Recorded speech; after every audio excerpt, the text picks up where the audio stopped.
be doing some Greek mythology research because my only understanding of Greek mythology is what I have read in the biblical sense of Percy Jackson and all the little side books that have been released. I have actually, here's the thing, I have not finished Heroes of Olympus. I actually have not read the final book, and I refuse to read the final book until I start from beginning and get to the end.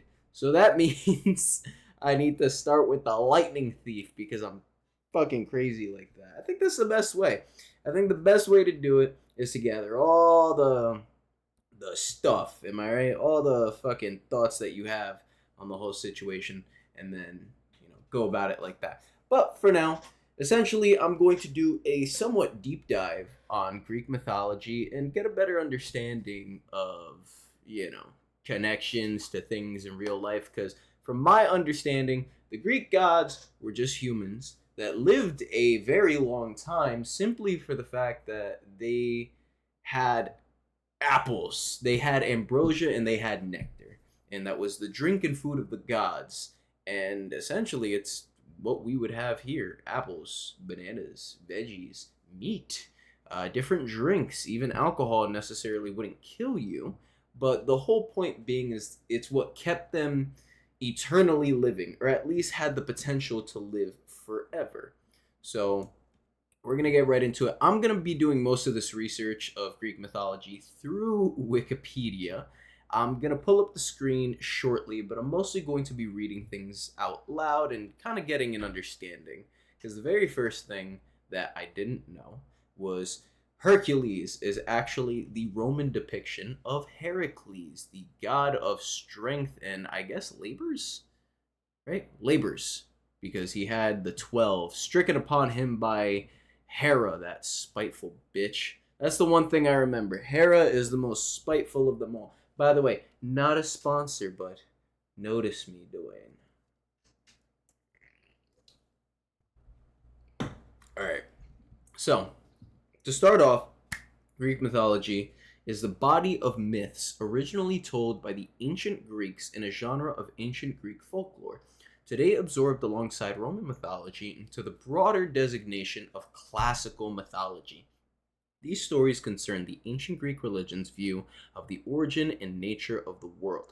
It's really weird to call it a myth when I guess you're just assuming it's not correct, but we don't call like Catholicism and Judaism and Muslimality, we don't call that a fucking myth, even though, probably mythological. I don't know. I'm not going to get into the slander and, the introspicity, whatever. I'm making up words. Call me fucking Shakespeare of religion. Where do we leave off?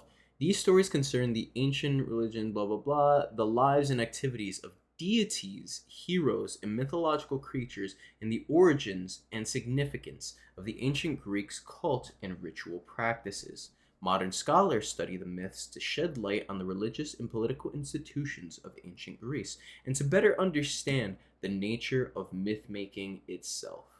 The Greek myths were initially propagated in an oral poetic tradition, most likely by the Minoan. What is the Minoan? See, we're going to look that up, and we're going to kind of start on here.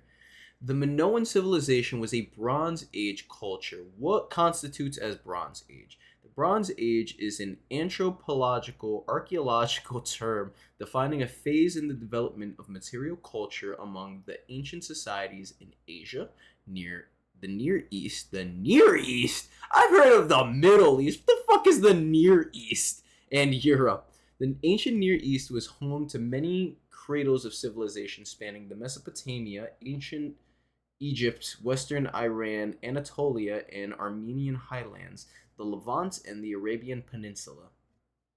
Sure.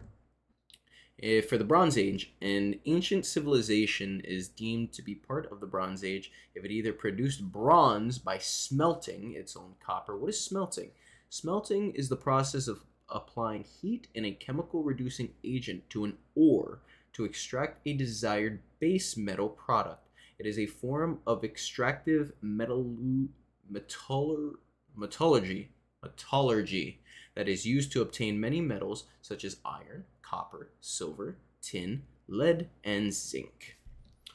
So its own copper and alloying it with tin and arsenic to other metals or traded other items for bronze from producing areas elsewhere. See, bronze is really good, I hear, in terms of metal use for containing water and purifying it. Why is that so? Maybe it has to do with its vibrational sequence. Maybe it has to do with just its chemical structure and it doesn't affect water the same way that other things does, causing a chemical reaction that would change the H2O into maybe, I don't know, H2O3 or something. So we're gonna back out of the Bronze Age for a second and the Minoan, because there's other parts I really want to get in deep. There was something that was here. Wait a goddamn second. The there's Roman. Wait, let me go to this. Heracles. Uh, okay, Canaanite, which is I guess a different type of religion. Let me hear this word. I don't know how to pronounce this. Can you say it? No? Okay. Can anybody say it to me? No? I'm gonna call it Canaanites. We're an ancient Semitic speaking people. What does Semitic mean? What does Semitic mean? What does it actually mean? Semitic, relating to or denoting a family language that includes Hebrew, Arabic, and Aramaic, and certain ancient languages such as Phoenician and Akkadian, constituting the main subgroup of the Afro-Asiatic family. There's no way that the white people that call themselves Jews are telling me that they're whatever, bro. I don't give a shit. I'm not gonna get that deep. But wouldn't anti-Semitic still also mean that I'm against Arabs and anybody in the Middle East? Why is it only associated with that group? Why is anti-Semitism only associated with that group? That makes no sense. If it's gonna include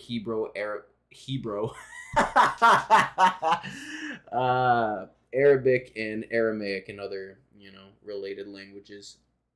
So let's go back to this. The Canaanite was an ancient Semitic-speaking people who inhabited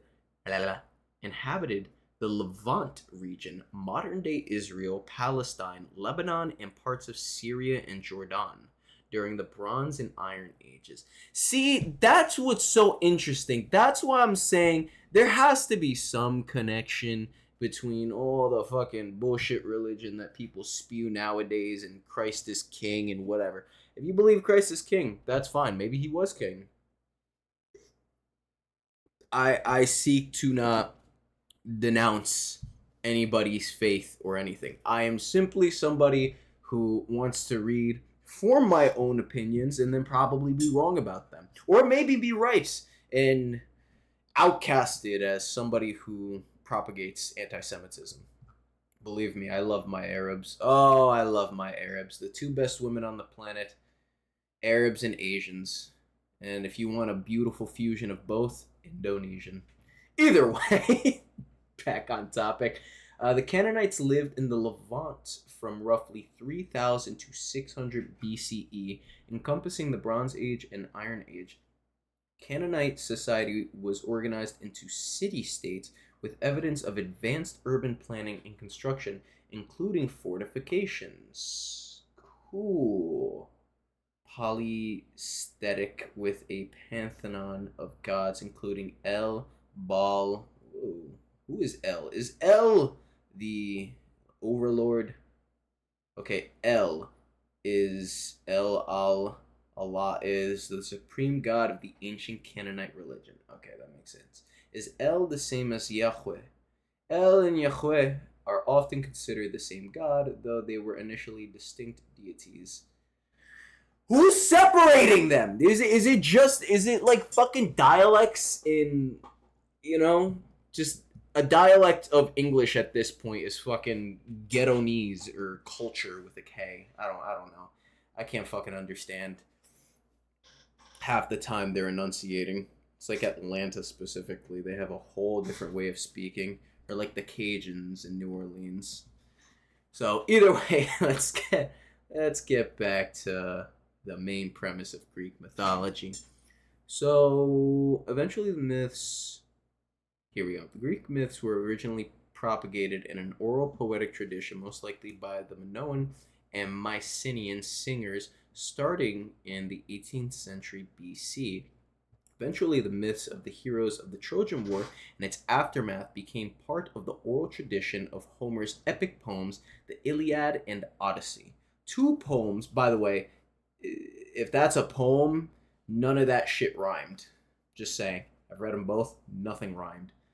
Two poems by Homer's near contemporary Hesiod and Theogony and the works and days contain accounts of the genesis of the world, the succession of divine rulers, the succession of human ages, the origin of human woes, woe senpai, and the origin of sacrificial practices.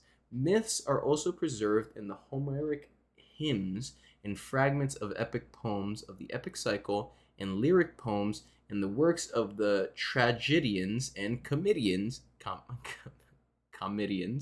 of the 5th century BC, in writing of scholars and poets of the Hellenistic age, and in texts from the time of the Roman Empire by writers such as Plutarch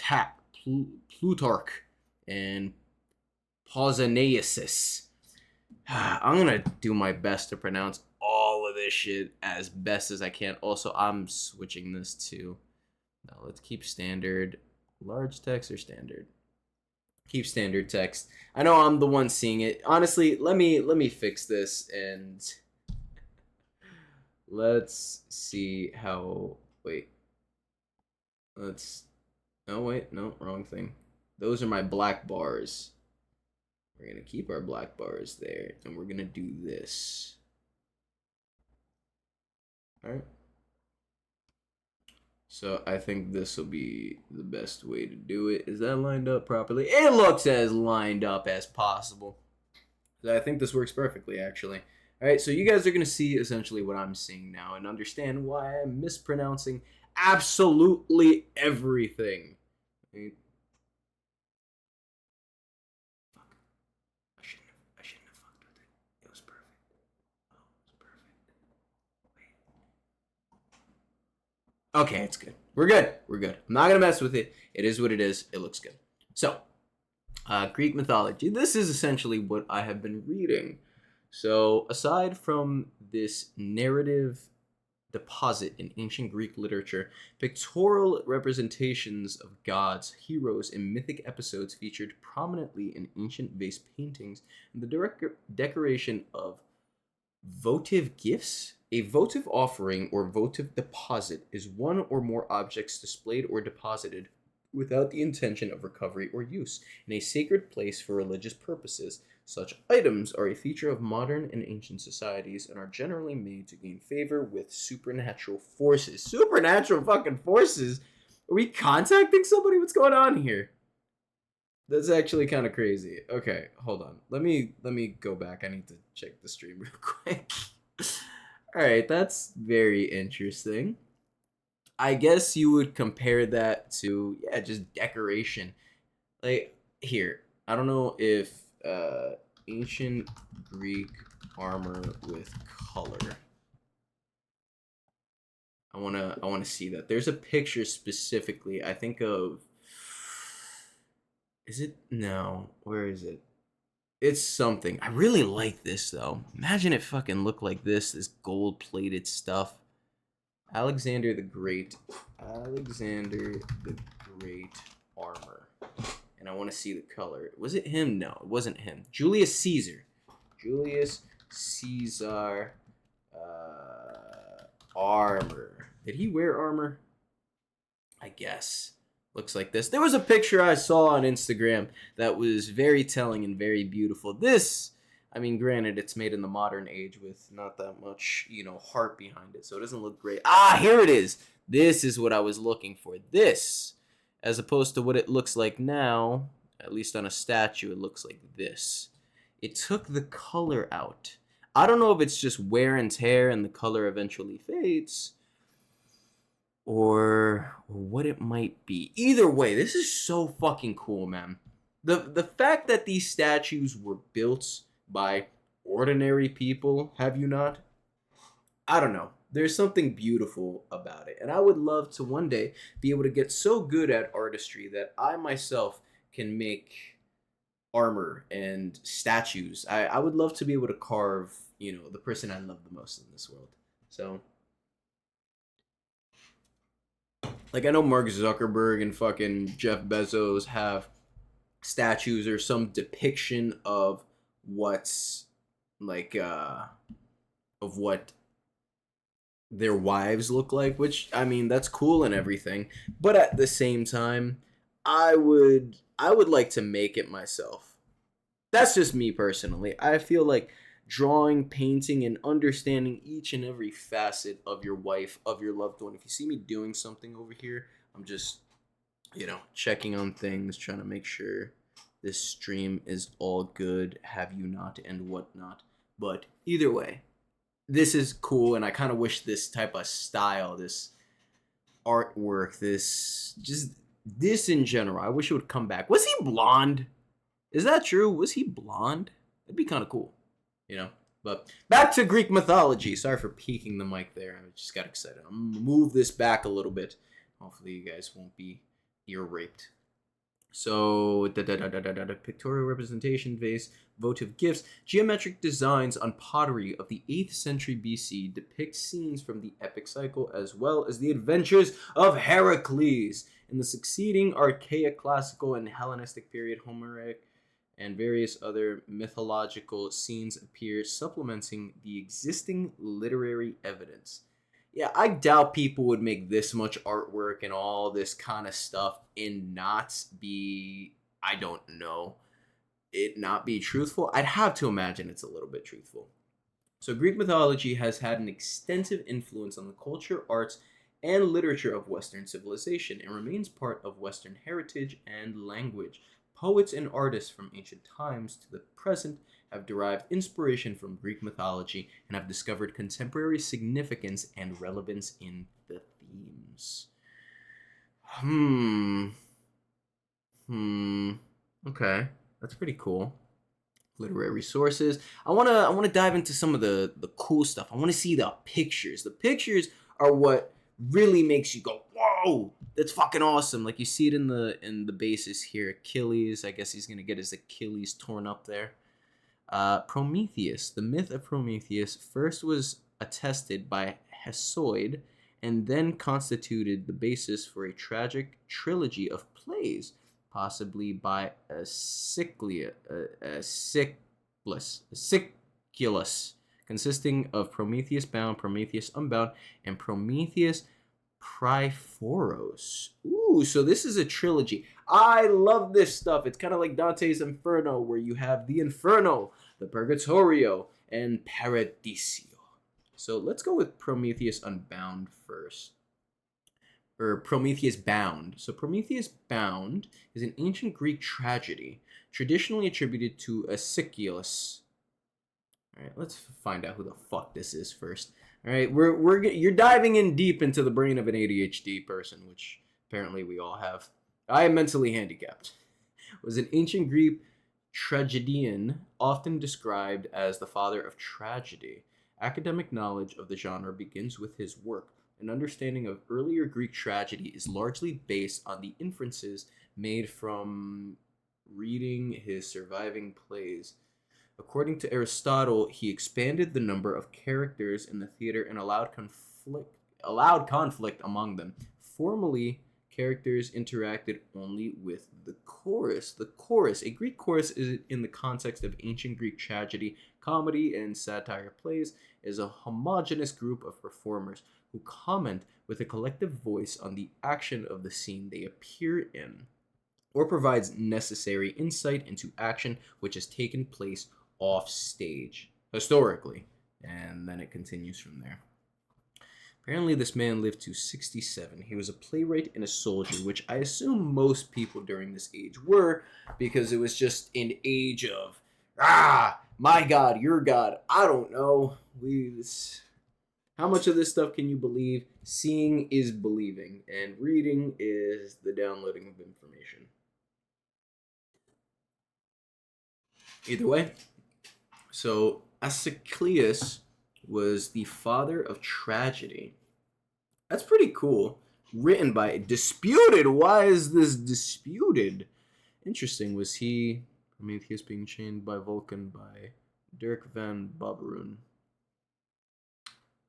It makes you wonder why even up to 1623, when all of this stuff was happening before Christ or whatever, BC, people were still making these statues. It really makes me wonder what the fuck is going on. What has happened? All this Olympic stuff, you know? I don't know. Has been composed sometime between 479 BC and the terminus ante quem. Specifically known limits for dating or events or items of 424 BC. The tragedy is based on the myth of Prometheus, a titan who defies Zeus and protects and gives fire to mankind, for which he is subjected to the wrath of Zeus and punished. Now, is the fire kind of the same as the apple, or are those two different things? Because if they're two different things, that's very, very interesting. Just to know that there's these, how do I say, supernatural kind of constructs and things that, I don't know, allow humans to be more than what they previously were. More than weak flesh. So, I also kind of want to get a better understanding. Was that an erection? Okay, it was a bird. But oh my god, so these were the Titans. Interesting. So did everybody have weird genitals or what's going on? I see why this man is just like, ah, my god, there's a penis in my face. I would not want a penis in my face, I will tell you that much. God, everybody back here was in shape. Everybody back here was thick. There was plenty of food. This man's carrying fire. It looks like everybody's being casted out of heaven. No necessary like wing marks removed. There's other pictures. Ooh, what is this? I don't know. I guess that was Kronos, Rhea, both sister and wife. I don't know about that one, Chief. I don't know about that one. Are those your arms rubbing your nipples, or are those somebody else's? Because either way, they're rubbing nipples. Rhea presenting Kronos with the stone wrapped in cloth. See, now here's the thing. Brother, wife, sister, husband, all this shit. This would be very, synonymous with how we still have our royal families set up. Because the royal families all like to fuck each other. They're all brother, sister, cousins. It's kind of like how all the presidents, besides one, and no, it's not Barack Obama. I forget who it was. Let's search it up. What president is not related to the rest? Martin Van Buren is the only U.S. president who is not related to the others through shared ancestry from King John of England. Look at that. At least I know I'm not completely talking out of my ass. Martin Van Buren. That's pretty crazy. Like, let's be honest here. We're literally, how much more knowing can we possibly have of the fact that all presidents are fucking related? And then you would be like, oh, well, all humans share a common ancestor. Shut the fuck up. You're a bot. You're an actual bot. Like, if everybody who is ever in a position of power is in some form or way related, that is the clearest sign of nepotism I've ever heard of or seen in my life. Can we be honest about that, please? Seriously, let's be completely honest about it. If they're all related, God, that's so fucking weird. That's so fucking weird. But, who am I to judge? I was on the Titans. Who's this? Oceanus. This dude's fucking hair, beard, and head hair is awesome.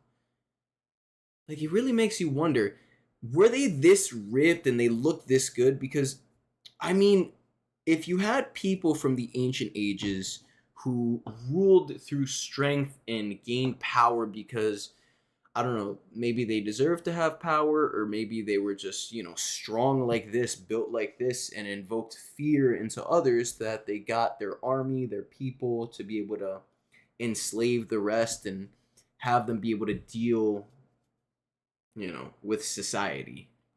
I don't know. Torture of Prometheus. Oh yes, because he gets his guts eaten. That's so horrible. Like, why? Why? What kind of? Yeah, see, this was painted in 1646 and 1648. What was going on during that time that people were still depicting Greek myths in this facet? And then there's I don't know. I don't know. This is so interesting to me. Apollo piercing with his arrows Tityos, who has tried to rape his mother Leto. Yeah, bro, you try to rape my mom, I'm putting arrows in you too. Oh, this is cool. Ancient Hittite relief carving from chambers. I'm gonna say this idea out loud because I still want it, but it's my idea. Nah, I don't give a shit. My idea first. One day on my land, I want land in the desert, and I want to create essentially, what Egypt has in these temples and sandstone structures, where essentially there's statues of people engraved upon the wall on either side as you walk down a path.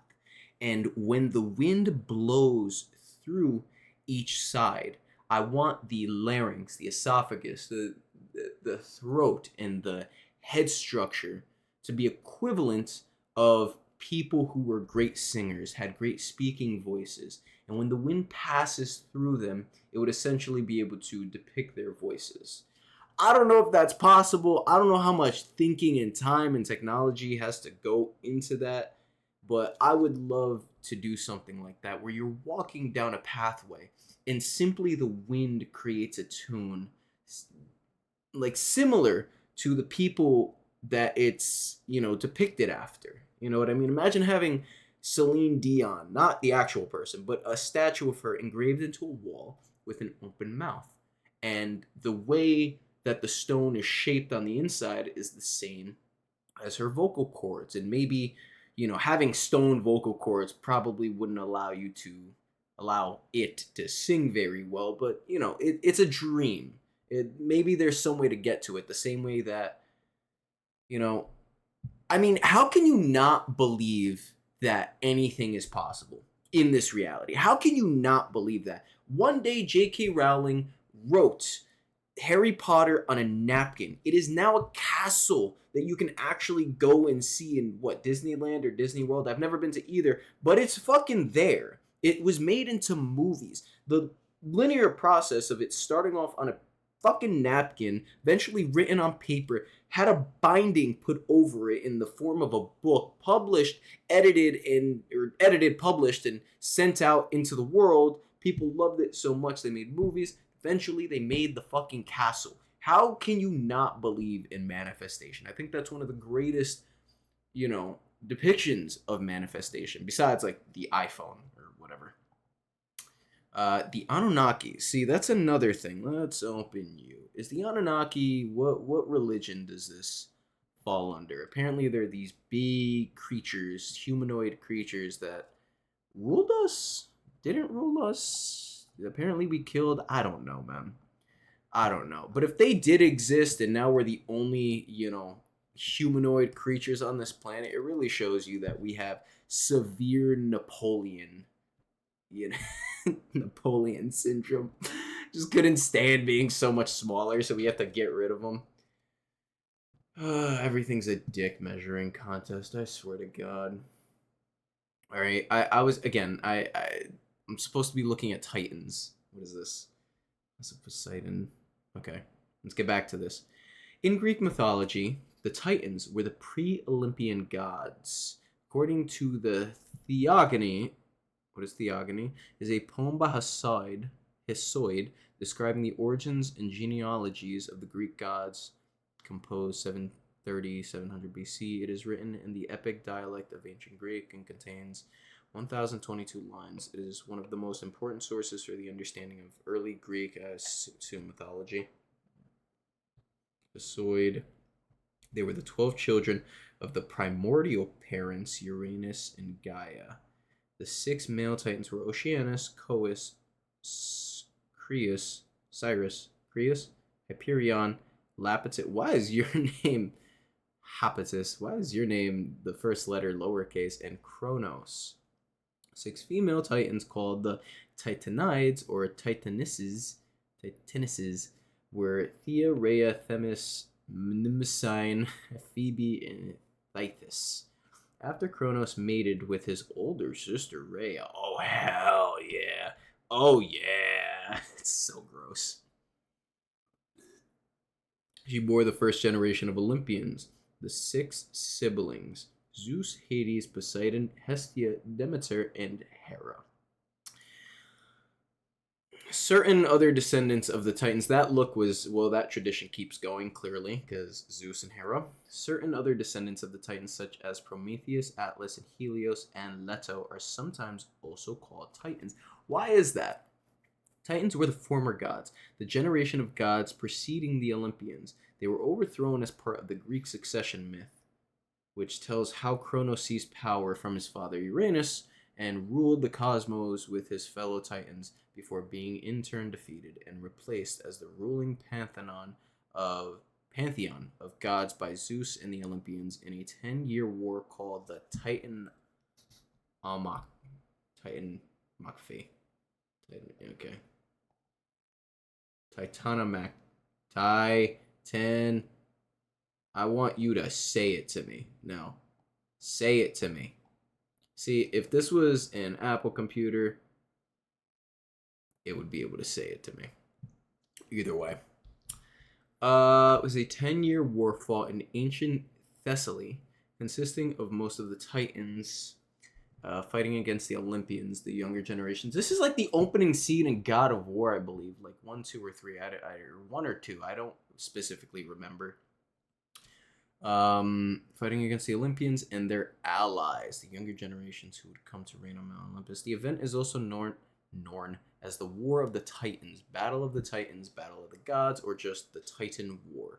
The war was fought to decide which generation of gods would have dominion over the universe. What is the universe? It ended in victory for the Olympian gods, or so they say. Alright, I'm going to chill on that. Greeks of the classical age knew several fucking poems about the war between the gods and the many of the Titans. Dude, my this is why I always like the Percy Jackson series. I'm like ADHD and fucking dyslexic. The dominant one, and the only one that has survived, is the Theogony, attributed to Hesiod. The Titans also played a prominent role in the poems attributed to Orpheus. Although only scraps of the Orphic narratives survive, they show differences from the Hesiodic tradition. Conflict among the first gods. Rhea giving the rock to Kronos, 19th century painted Frieza by Carl Friedrich Schenkel. The stage of the Titanomachy was set after the youngest Titan, Kronos, overthrew his father Uranus with the help of his mother Gaia. Oh, you bitch! Gaia, hell, that's fucked up. Yo, Uranus, I'm so sorry, man. Your family turned against you? What did you do, though? Why did they turn against you? Kronos. Uranus, sometimes written as Oranos, is the personification of the sky and the one of the Greek primordial deities. According to Hesiod, Uranus was the son and husband of Gaia, with whom he fought. Wait a second. Wait a fucking. However, no cult addressed directly to Uranus survived into classical times, and Uranus does not appear among the usual themes of Greek painted pottery. What? This dude fucked his mom? This man would be a legend nowadays with how much fucking mommy porn we got going on in this world. Thanks, Pornhub and Brad. Thanks, guys, for fucking up this generation. Thank you for poisoning the minds of the youth. Right? Interesting. So Gaia is a fucking pick me ass bitch who was it, fucked her first son and then sided with her son to then dude, this is the fuck is going on? This is so weird. This is exactly why I decided to get it in deep with this help. So Uranus, wait, okay, the youngest Titan Kronos, with the help of his mother Gaia, overthrew Uranus or Oranos. Oranos, Uranus, was still somehow the son of Gaia. I don't know how that one makes sense. So, parent Gaia. And he had siblings. Pontus. Pontus was the ancient pre-Olympian sea god, one of the Greek primordial deities. Pontus was Gaia's son and has no father. He was born. See, that's the thing.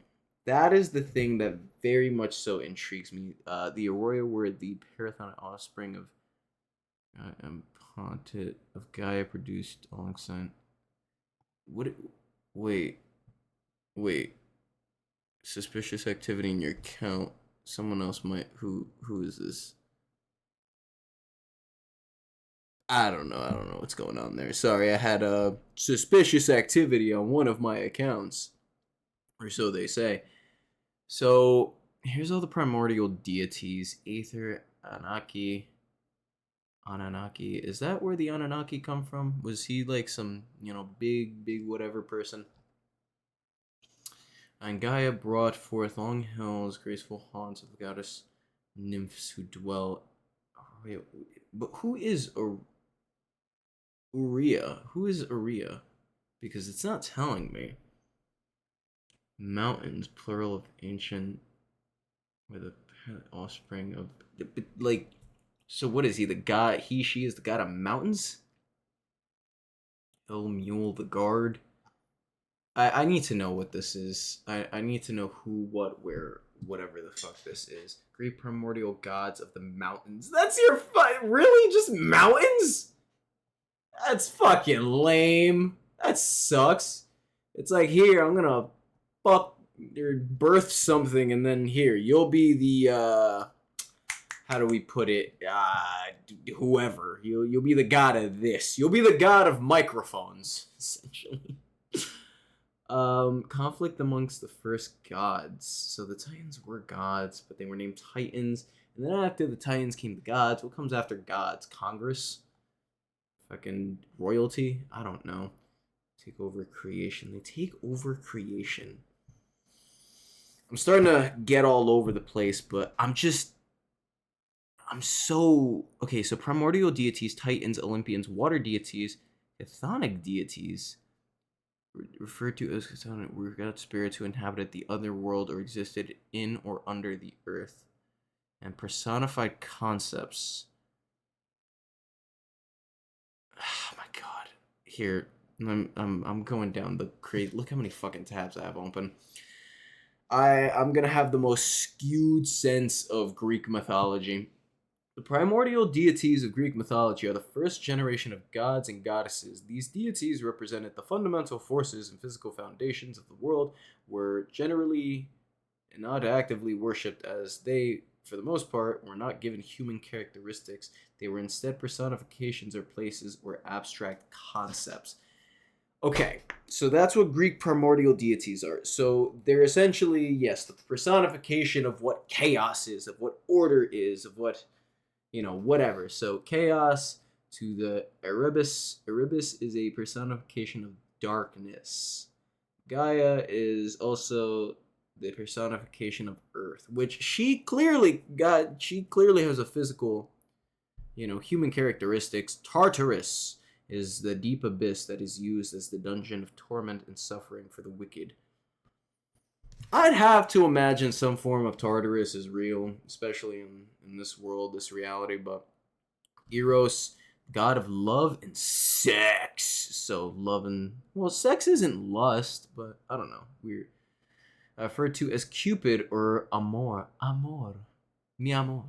In the earliest account, he is the primordial god, while in later accounts, he is the child of Aphrodite. See, yes, that's what I remember him being, the child of Aphrodite. And Aphrodite just kind of comes from the ocean. She's also technically a Titan? I don't know how that works. Was all of this, was the creation of all these gods and titans literally just alchemy? Was it just like humans, us? Because humans have a knack for making things that are greater in some form or aspect than we ourselves. And it takes decades to hundreds of years to create and make. And essentially, would like, what kind of chimeras maybe are these things? There's so many interlacing concepts and verbiage that it's not that it's necessarily confusing. I just, maybe I'm gonna make a big tree of something that points. I'm gonna look like the guy from It's Always Sunny, like this aliens and Greek stuff and Roman. I don't know, but and the Cyclopses. The Cyclopses were what? Later Roman Cyclopses are giant one-eyed creatures that look like they have two eyes. So are Cyclopses necessarily one-eyed creatures, or were they two-eyed that became one-eyed and lost their two eyes? Because there's also that thing where there's the whole like see no evil, and when you stab out your eyes, you cover your eyes, you still have the pituitary gland, which is essentially the third eye, which produces, melanin, right, or something like that, and gives you what you call your circadian rhythm, which is aligned with the sun and the moon and yada yada. So were Cyclopses just humans that got really big? I mean, you look at some people with fucking gigantism, and if they, remove their eyes, they would just grow the third one. Like, how does this work? Gaia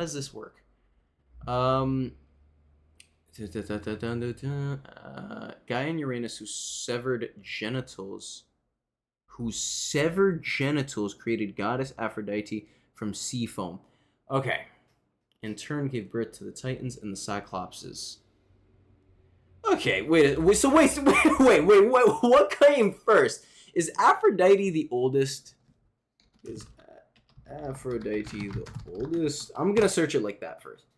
Is not the oldest god. While some myths depict her as being born from sea foam created by Uranus' severed genitals, making her potentially older than the Olympian gods, who are children of Cronus and Rhea. Other accounts state that she is the daughter of Zeus and Dione. Other deities like Chaos, Gaia, Nyx are considered primordial entities and predate Aphrodite, of course. Yes. All this Olympian, so she is the oldest, being the literal daughter.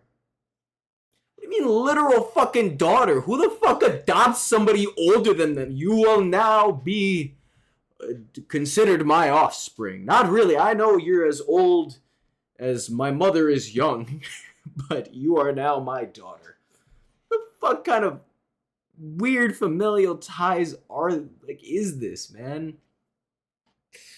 Oh my god. I'm like 45 minutes into this and my brain is exploding. So which could be considered standard creation myth of Greek mythology, tells the story of the genesis of the gods after invoking the Muses. What are the Muses? In ancient Greek religion and mythology, the Muses were the inspirational goddesses of literature, science, and the arts. They were considered the source of knowledge embodied in the poetry, lyric songs, and the myths that were related orally for centuries in the ancient Greek culture. Okay. From chaos came Erebus, darkness, Nyx, night, and Nyx from union in love with Cerberus produced Aether. Union in love. What the fuck does union in love mean? From union in love refers to the idea of two individuals forming a unified bond. Cool, but who with Cerberus produced okay, so Nyx and Aether. So night and darkness fucked and then created light, which is the Aether, and Hemera, day. From Gaia came Uranus, and my head hurts. Rhea, the mountains, and Pontus, the sea. Gaia was the second being to be formed right after chaos and Hesiod's theogony, and Parentheia genetically gave birth. Parenthen, what the fuck? Is that just like asexual reproduction? Refers to the manner in which an organism develops from an unfertilized egg. It's a form of asexual reproduction where an embryo develops directly from the female's egg cell without needing fertilization by sperm. In essence, it's a virgin birth in the sense that no male contribution is needed for the offspring to form. While it occurs naturally in many species, it's often an unnatural event in mammals.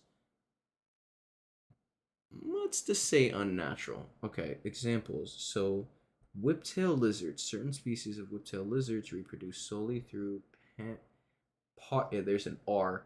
Parthenogenesis. Parthenogenesis, forming all female populations.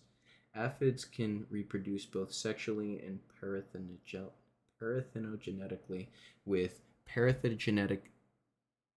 What is an aphids? Weird way aphids reproduce.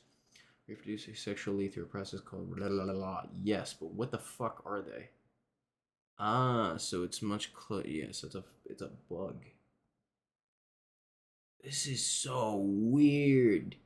I love learning. I love learning. I hope you guys love learning alongside me. Bees and honeybees, unfertilized eggs develop into males, drones, while fertilized eggs develop into females, queens, and workers. What? What? What? Some rotifers also exhibit cyclical path. What the fuck is a rotifer? This is another type of like, but what? Yeah, no, please give me the Wikipedia. Did that say world's toughest animal? This is not an animal, is it? The rotifers, sometimes called wheel animals, and wheel and animalcules make up the phylum of microscopic and near microscopic pseudocoelomonte animals. It is an animal. Animals are multicellular eukaryotic organisms comprising the biological. Okay. Oh, it is multicellular. They were first described by Reverend John Harris. A fucking reverend? That's so interesting. Dude, this is so fucking weird. This is so weird. Oh my god. Okay, I want to go back because, you know, the whole Virgin Mary thing, yada yada. So, cases of parthenogenesis in humans. While true parthenogenesis is not possible in humans due to genomic imprinting, there have been rare cases of partial parthenogenesis where an unfertilized egg begins to divide and is later fertilized by a sperm.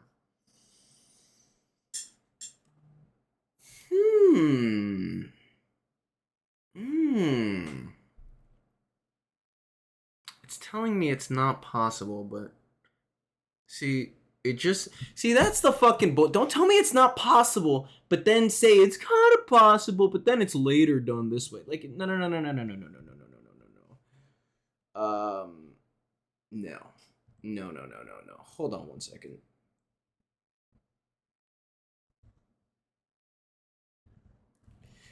This is so fucking weird.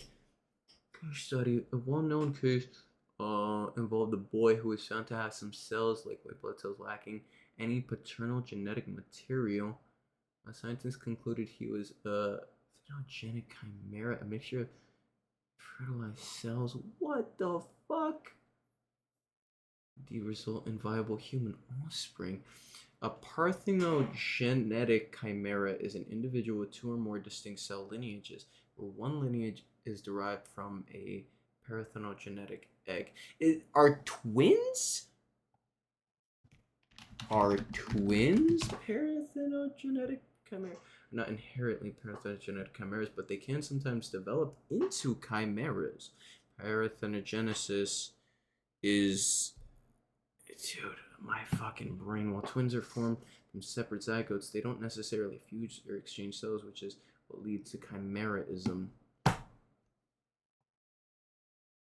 I like to look at these as well. What?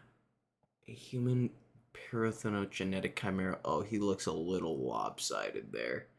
Oh, my man looks a little lopsided. I don't want to accept all your cookies. I don't even want these on. Tracking consent. This cookie stores information about the categories of cookies that the site visitor has given consent to. Reject. Just reject it all. What the fuck? And why? Why the pay? Why is it that I want to learn about something? And yes, I am in a gang, but why is it that I want to learn about something and it costs that much? Fucking whatever. But either way, so essentially to recap, I'm doing a deep dive on Greek mythology, and now I've stumbled upon something that I guess happens in very rare cases of parthenogenetic non-fertilization, a type of asexual reproduction. Where is it? I have so many fucking tabs open at this point. L ball, Canaanites. Where is it? Where is it? Where is it? This is an actual depiction of what goes on in my brain of me trying to remember what the fuck is going on in it. Because Titan, dude, what the fuck? I think it's over here. I've been looking too deep. Right? Cases of parthenogenesis genesis in humans. It says it's not possible, but I don't believe that. So let's go back one. No, not there. What is... Yes, the presidents. All the presidents are related. Either way, where is it? Genetic cases in humans. I need to know, because apparently this is what you're saying. Virgin birth. So the Virgin Mary might have actually happened, and God gave it to her, whatever that may be. Why does it happen? So, new hypothesis may explain human... Okay, thank you. This is what I was looking for. Parthenogenesis is a rare phenomenon occurring in humans, and understanding this may help us develop an explanation for such occurrences. Moreover, it may help, the abstract. The previous literature on human PG was sparse and mostly contained case reports. It appears that human PG is not as rare as previously reported, but may occur spontaneously.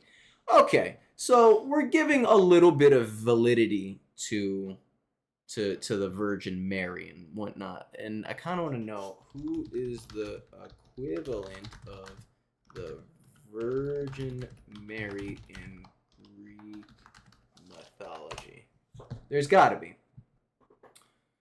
There isn't one singular figure who is known for virginity and role as the mother of Jesus. However, several goddesses embody aspects of virginity, yada yada. Hestia is the virgin god. Wisdom. Let's go with Hestia. Let's go with Hestia. Let's look into her a little bit. So let's read this first. Thank you, Gemini. Hestia is the Greek goddess of the hearth, home, and hospitality. She is also associated with the sacred fire and family. She's a fire keeper, like in Dark Souls. She is one of 12 Olympian gods, and often considered the firstborn and youngest of the siblings, as she was the first swallowed by Kronos and the last regurgitated.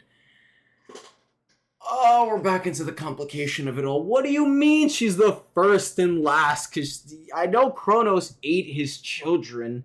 I guess he didn't chew before he swallowed. It's just like taking the fucking morning after pill or something. The reverse morning after pill. It makes you give birth. Protector of the hearth. What the fuck is a hearth? What is a hearth? Not now. A hearth is a physical space traditionally in the center of a home used for fires, for heating, and cooking. A kitchen! It's a So women do belong in the kitchen! This whole time they're arguing for feminism and they need to be in the kitchen. She was associated with the sacred fire, public spaces. Hestia took a vow of virginity, refusing offers of marriage from Apollo and Poseidon, and was granted the honor of remaining a virgin goddess by Zeus. Yo, so wait a second.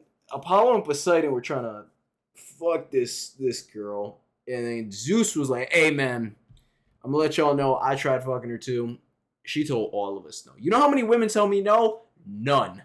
The only way a woman could tell me, Zeus, the god of all gods, no, is if she is also herself a god. Granted, you know, I'm over here fucking my sister Hera, but, you know, it takes a special type of commitment to not want to fuck the Z-Man.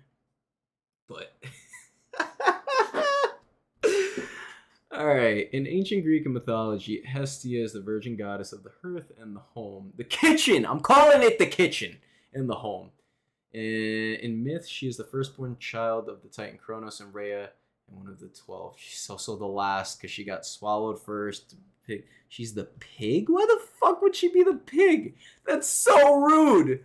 That sounds like an insult by all the men who couldn't fuck her. They're just, bro, you ugly anyways. That's essentially what they said.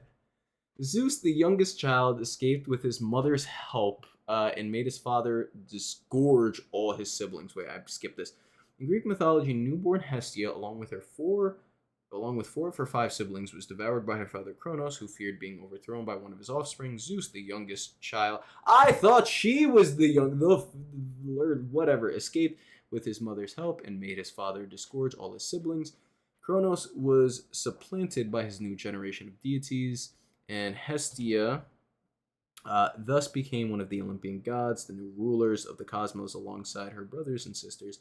In spite of her status, she has little prominence in Greek mythology. Like Athena and Artemis, Hestia elected never to marry and remained an eternal virgin goddess instead, forever tending to the hearth of Olympus. Yo, she cooks. You can't fuck her and she cooks. Athena and Artemis saw this woman and went, yo, you have a point. I'm gonna be honest with you. You got a real point of not letting no man defile you. That's gotta be some good pussy. That's gotta be some good pussy. No, but seriously. She has little prominence in Greek mythology because she wouldn't have sex with the other gods. I feel so bad for women in this life because fuck. You can't fuck them, so you just don't attribute them in any of your theology. I mean, sure, whatever, dude. Whatever you say. As the goddess of sacrificial fire, Hestia received the first offering at every domestic sacrifice in the public domain, the hearth of the Prytaneum. What is that? The Prytaneon was seat of the the executive, and so the seat of government in ancient Greek Congress. The term is used to describe any of a range of ancient structures where officials met, but the term is also used to refer to the building where the officials and winners of the Olympic Games met at Olympia. And I guess the Olympic Games really did hold a lot of status, considering, yeah, it's the best of the best, and in a sense, I don't know. In a sense, maybe that's what helped you become a god, or at least gave you, before I say this word, what is it? Vocation. Career. Yes, it gave you vocation of potentially becoming a god and sitting alongside the gods in Mount Olympus. Vesta. I wonder how much of a difference there is. But see, that's the thing. They say Romans were Christian or something, or no, they weren't Christian, and they had all these pagan gods, and that's why they killed Jesus or some shit. I don't know. History is so goddamn finicky. It is written by the ones who win the wars, right? So, Hestia's name means hearth, fireplace, altar, stems from the PIE, Proto-Indo-European root west burn. It thus refers to the oikos. I think this is the name of a yogurt. Domestic life, home, household. Deros, pronouns, blah, blah, blah, blah, blah. The first Olympian generation. How many generations of... wait. Olympian... The Olympian generation, as the Greek referred to a group of powerful deities, yada, yada, yada. Second Olympian generation.